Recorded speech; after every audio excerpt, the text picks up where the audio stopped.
This is Dr. Shelby. We're going to talk about the small pupils during cataract surgery, especially after LenSx laser. As we know, LenSx does cause a little bit of meiosis of the pupil to begin with, and when you're dealing with a Flomax patient, it can be extra miserable. And in a lot of these cases, even using sugar cane or lidocaine with epinephrine doesn't really help all that much. And here we go. There's a little prolapse of that iris. Oh, I tell you. I know you're probably watching this cringing at the moment. Yeah. So when you're repositing iris, make sure to put a little gentle pressure on the posterior aspect of the wound, making sure not to put too much pressure or burp any more of the iris out. And once you get it back in, try not to come in and out of the eye so much. And here you can see we're doing a little pre-chop. This is actually a toric patient. And the key to removing a cataract through a small pupil is to make sure that you confine your phaco tip to the center of the eye. You don't want to go fishing around for pieces because that's when your iris is going to want to come to the phaco tip, especially in a situation where you've had a little iris prolapse out of the wound. So you're behind the 8 ball to begin with, that iris is floppy as hell, and it's just going to get worse. And so what I like to do is keep that nucleus central and then take it a little bit at a time. And of course, with these thicker lenses, after LenSx, you got a bunch of gases built up back there, so it's putting a little pressure posteriorly, which makes that iris want to come forward even more. And this looks like it's nerve-wracking, and it is. I can tell you from my experience doing this one, it wasn't a whole lot of fun. But anyway, just like any other cataract surgery, you just get it a piece at a time and use your second instrument when you need to hold the iris margin back. And so I just pull those pieces towards me instead of fishing for them with the phaco. And keep it central. If you'll notice, the phaco tip generally stays within the center of the pupil itself.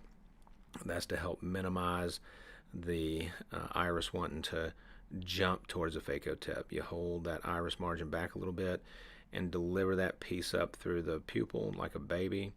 And once again, in the center, don't start giving it a whole lot of gas until you are in the center of the pupil with that piece of nucleus.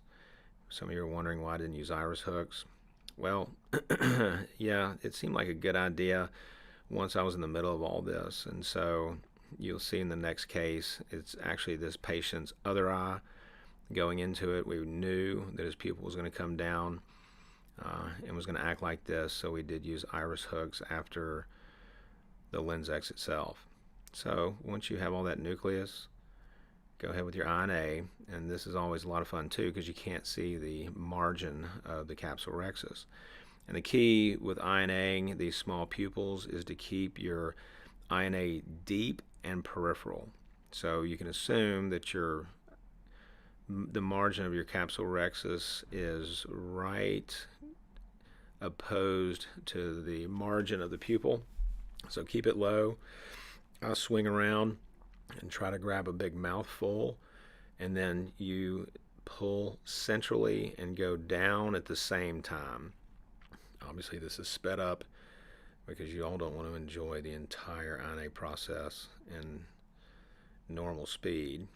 And remember, with any type of surgery, there's good and there's good enough. So once the center is clear, and I'm pretty sure that most of that cortex is out, go ahead and fill your bag like you normally would. This was supposed to be an aura, but the aura will not get through those small pupils. And so luckily we have the Varion overlay to help line up the toric lens. And here it is going through that tiny pupil. I know, it's cringeworthy. But luckily, if you look at his iris, it looks pretty good. It's not moth-eaten. It's still round, albeit tiny. And then I'm making sure here that the haptics themselves are actually in the bag. And then I pulled around to try to find the hash marks on the lens. And here's another little trick, is in a small pupil like that, you're going to have some retained cortex. There's no way around it. The good news here is because he's a toric lens, some of that residual cortex will help to sear that lens into place as it heals down. but I like to rotate the lens. That'll free up any cortex that may be loose around the periphery. And try not to grab the iris like I did there. And then I like to pull the iris and check exactly where the hash marks are so I know where I'm moving it. And here we have the overlay. So I know where my preoperative axis is, and then I can move my lens accordingly. And so you can use the INA to do this completely. You just put the tip of your INA in the crotch of the haptic and just gently rotate. It'll come around. It can be a little bit frustrating with the small pupils. And there we go. Clean up the rest of that. Take one more look at the hash marks. They are within 10 degrees of our axis, and we are done. Then, of course, we check the wounds like normal. Look at that pupil. It's huge. Okay, here's the second eye. So going into it, same thing happened. We got a little bit of the post-LenSx meiosis. We're going to make our primary wound. Now this time we're going to make 3 paracentesis incisions that are aimed effectively at the center of the nucleus to go ahead and put iris hooks in. Now I do mine as a diamond pattern. There's a triangle. I do 3. I rarely do 4. And the goal here is to try not to hook the edge of the capsule. Now, if you do hook the edge of the capsular rhexis, which I did here on this nasal one, you can kind of see it tugging right there. Sometimes that's avoidable. You know, this lens was thick. The pneumo dissection of the lens caused it to come up even further. And here, there we go. So that margin pops out. All right, so it ain't pretty, but it's a hell of a lot better access than that first one. And so we do hydrodissection just like we normally would, rotate the lens a little bit. I'm a fan of the pre-chopper when I can, especially after LenSx, so I just separate a little bit. And this was a fairly dense nucleus, which added to the fun of this case. And so, once again, I like to open the trough just a little bit to be able to get my second instrument in there to get a good seat in the nucleus, not in the epinucleus. If you make it too thin, you're just going to be digging through epinucleus. Then crack is normal. But look at this one compared to the first one.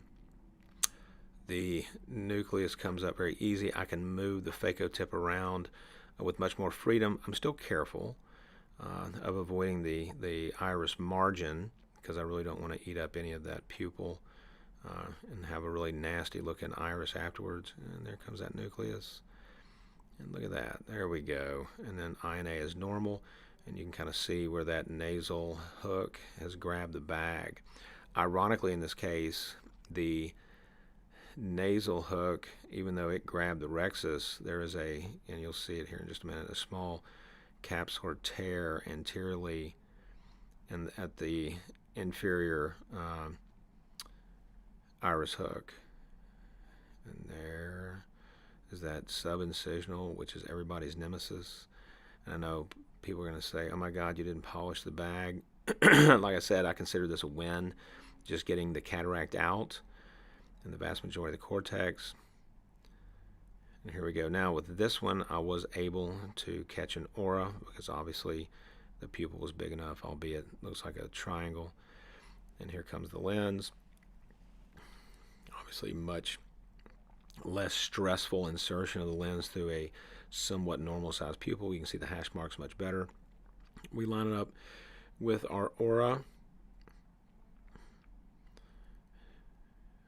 Making sure it's in the bag. I was very careful there not to over pressurize because of that rent in the inferior capsule. Then you just take your iris hooks out like normal. I do not use a Malyugin ring because in my opinion it's too big and it scares me. It doesn't really scare me. And putting it in is not difficult, but taking it out is a booger. There we go. You can see that rent inferiorly, and then there's a piece of nucleus that was caught at the margin. And I just feed that in with the second instrument. And once again, try not to move that tip around too much. Hydrate your wounds as normal. You can see that little flap tear. That's going to heal nicely. And that's how we do those small pupils with and without iris hooks.